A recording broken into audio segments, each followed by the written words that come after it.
Kidlat News Updates. Mga balita ngayon, dalawang grupo nagkaengkwentro sa SGA Bar. Crime rate sa Metro Manila, bumaba noong Pebrero. Klase sa ilang syudad sa Metro Manila, suspendido dahil sa 46 degrees heat index. Ako po si Cesar Soriano para ihatid ang mga nangungunang mga balita sa buong kapuluan. Ngayon, nagkabakbakan ang dalawang grupo sa Makabual, Tugunan Special Geographic Area BARM sa unang araw ng Ramadan kahapo.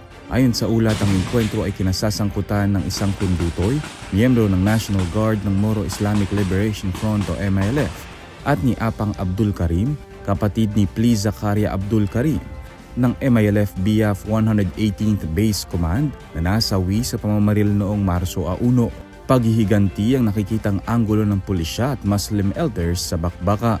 Ilang residente na rin ang nagsilikas habang hinigpitan na ang seguridad sa lugar at sa bayan ng Piki, partikular na sa border control points upang mapigilan na lumala pa ang bakbakan sa ibang lugar. Bumaba ng 37% ang crime rate sa Metro Manila noong Pebrero, ayon sa National Capital Region Police Office. Saad ni NCRPO Acting Chief Police Brigadier General Anthony Aberin, naitala ang 343 focus crimes noong Pebrero. Mas mababa kumpara sa 545 na naitala sa parehong buwan ng nakaraang taon.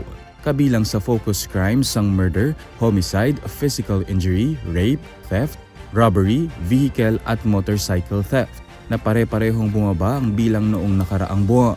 Dagdag pa ni Aberin, tumaas ang crime solution efficiency ng 8.68% matapos makapagtala ng 76.38% para sa buwan ng Pebrero.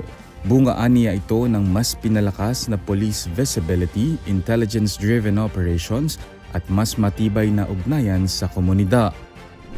Ilang mga lokal na pamahalaan at eskwelahan ang nagsuspinde ng face-to-face classes ngayong araw dahil sa inaasahang pagpalo sa 46 degrees Celsius ng heat index sa Metro Manila ayon sa Pag-asa. Walang pasok sa lahat ng antas, mapapublic o private man, sa mga lungsod ng Malabon, Valenzuela, Las Piñas at Parañaque. Suspendido rin ang in-person classes mula kinder hanggang high school sa mga pampublikong paaralan sa Caloocan at Valenzuela. Kanselado ang afternoon classes sa lahat ng antas sa mga syudad ng Maynila at Marikina, habang ilan pang LGUs ang inaasahang mag-aanunsyo anumang oras. Ilang eskwelahan gaya ng LaSalle Green Hills at Valenzuela City Technological College ang nag-anunsyo na rin ng kanselasyon ng klase ngayong araw.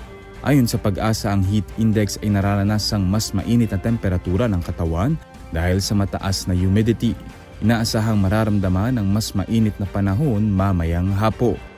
Para sa Kidlat News Channel, ako si Renzel Lenon, nag-uula. in thy name, In thy name. in thy name, In thy name. In thy name. In thy name. In thy name. In thy name. Showing po ito on March 5. Nationwide po yan. See you. God bless po. Sana supportahan. Lord, conquer my fear, my faith, and trust in you. Lord, sustain me to persevere and commit myself to this missionary life. Pinapabigay po.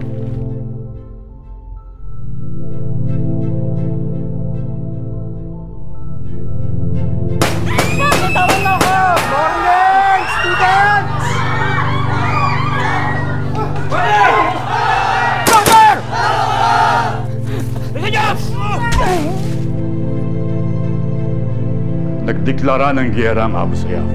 Hindi tayo hinto. We cannot lose any more personnel. Nawa kayo! Isip sarili mo. Sa ngalan ng Ama, Anak, ng Espiritu Santo.